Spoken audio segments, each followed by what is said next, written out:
Jared. But let's get to Knicks Pacers because it starts Monday, game one at the Garden. We know the pace is quite different for these two teams. Couldn't be more different for these two teams. But when you look at some of these matchups, Pascal, Siakam, obviously he's been such an important player for them. Jared, Siakam, is that your pecking order? Does it start with Siakam in terms of places to try to slow down, or is it the head of the snake with Haliburton? Yeah, it's Haliburton. And Haliburton's been really up and down, even in this series that they won against the Bucks. I spoke to Haliburton. I had the opportunity to be on the broadcast for Pacers' first game of the playoffs against Milwaukee, a game that they lost and got blown out and looked like the stage was going to be too big for them. And even with all Milwaukee's troubles, they were going to cruise through the series.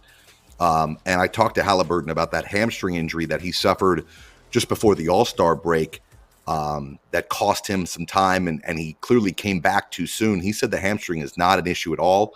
I don't know if I believe him because his shooting has been all over the place. But he's going to be the head of the snake, and I think on both sides of the ball, right? Like, as much as I believe in today's day and age that offense wins championships in the NBA, you've got to be able to outscore your opponent, but you also need to be able to come up with timely and clutch stops.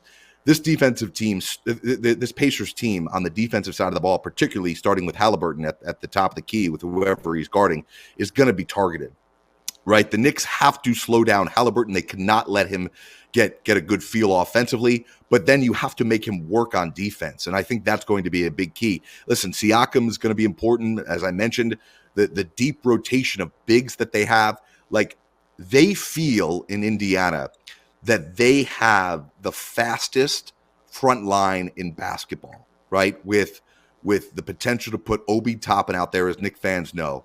But let me throw out one little thing, because I don't know how much time we have.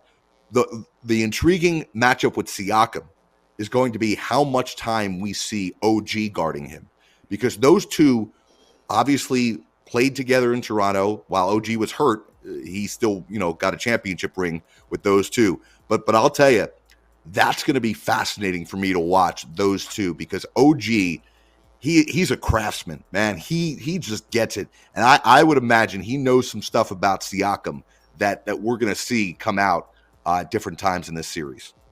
Yeah, I'm looking forward to that one too. Brendan, I need your thoughts. We're going to wrap soon, but I need your thoughts on if you're approaching Haliburton, 1, and then Siakam, 2, how do you defend them if you're the Knicks? What do you think?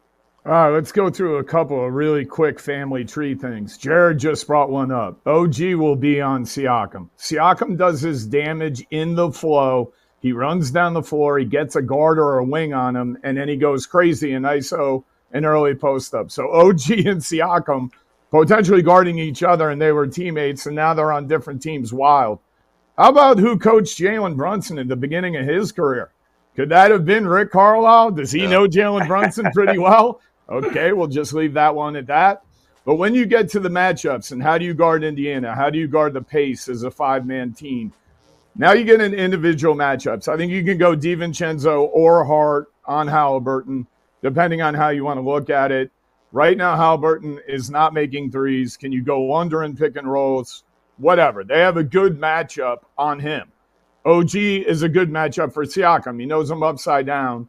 But now you get the Turner matchup. And the Turner matchup is a problem because the Tom center does not want to go all the way to the top of the key.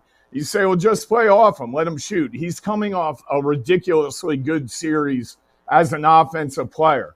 And what Indiana does to hurt you is they make a ton of twos. Now, they had to take a lot of threes in the Milwaukee series, but that was a little bit more against their norm. They are a 2-point shooting team, and you have to have your matchups right. And if you play off Turner, who can make threes, then the dribble handoff game gets deadly with their other players, especially Haliburton. The good news is Nesmith is their 5th offensive player in the lineup, and he has struggled in the playoffs. So if Brunson has a shift over to them, he's probably going to be in that weak side corner. If he plays like Tobias Harris did, Knicks could be okay guarding the weak side corner. Plenty to dig into with Knicks Pacers starting on Monday. You guys covered it. but Obi Toppin back in New York is going to be fun for me.